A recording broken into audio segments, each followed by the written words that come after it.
Assalamualaikum warahmatullahi wabarakatuh. Yang kami hormati pimpinan dan anggota DPR Republik Indonesia, izinkan kami memberikan sedikit catatan dan tanggapan terkait tabungan perumahan rakyat. Mengingat Undang-Undang Dasar Negara Republik Indonesia tahun 1945, Undang-Undang Nomor 4 Tahun 2016 tentang Tabungan Perumahan Rakyat, Peraturan Pemerintah Nomor 57 Tahun 2018 tentang modal awal Badan Pengelola Tabungan Perumahan Rakyat yang berlaku sejak diundangkan, yaitu tanggal 31 Desember 2018. Pasal 1, Negara Republik Indonesia memberikan modal awal kepada Badan Pengelola Tabungan Perumahan Rakyat yang dibentuk berdasarkan Undang-Undang Nomor 4 Tahun 2016. Pasal 2, ayat 1, nilai modal awal sebagai dimaksud dalam pasal 1 sebesar 2.500 miliar rupiah terdiri atas 2 triliun sebagai dana kelolaan yang hasil pengelolaannya digunakan untuk pemenuhan kebutuhan biaya operasional dan investasi Badan Pengelola Tabungan Perumahan Rakyat secara berkelanjutan. 500 miliar rupiah digunakan untuk pemenuhan kebutuhan kegiatan investasi Badan Pengelolaan Tabungan Perumahan Rakyat. Pasal 1 ayat 2, modal awal sebagaimana dimaksud pada ayat 1 berbentuk tunai dan merupakan kekayaan negara yang dipisahkan.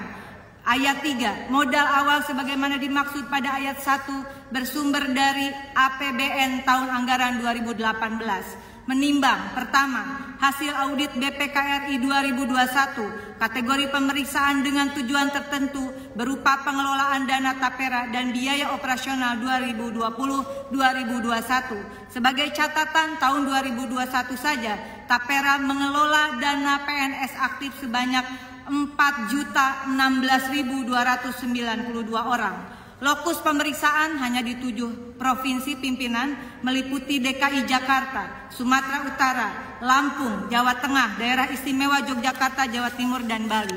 Temuan BPKRI, pertama, terdapat 124.960 orang pensiunan peserta tapera karena meninggal dan pensiun sampai triwulan ketiga 2021 belum menerima pengembalian dana tapera sebesar 567,5 miliar dengan rincian sebanyak 25.764 orang dari data BKN senilai 91 miliar rupiah.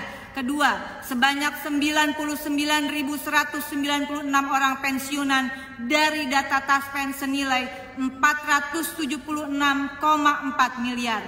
B, terdapat 40.266 orang peserta pensiun ganda dengan total dana tapera 133 miliar rupiah. Pemutakhiran status pekerja oleh pemberi kerja, proses pengembalian tabungan sesuai proses bisnis norma BP Tapera tergantung pada pemutakhiran data dalam menentukan status pekerja dari pemberi kerja diperoleh melalui portal. Penimbang kedua, bank kustodian yang disetujui OJK dalam laman resmi BP Tapera, yaitu Bank BNI, Bank BJB, Bank Sumut Syariah, Bank Nagari, dan Bank Kaltimtara.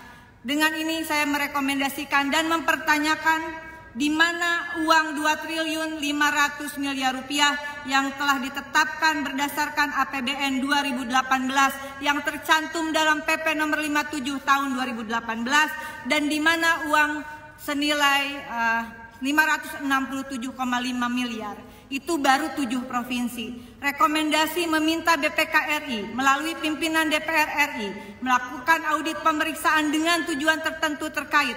Pertama, pengelolaan dana tapera dan biaya operasional BP Tapera 2020 sampai 2023 di seluruh provinsi, jangan hanya di 7 provinsi.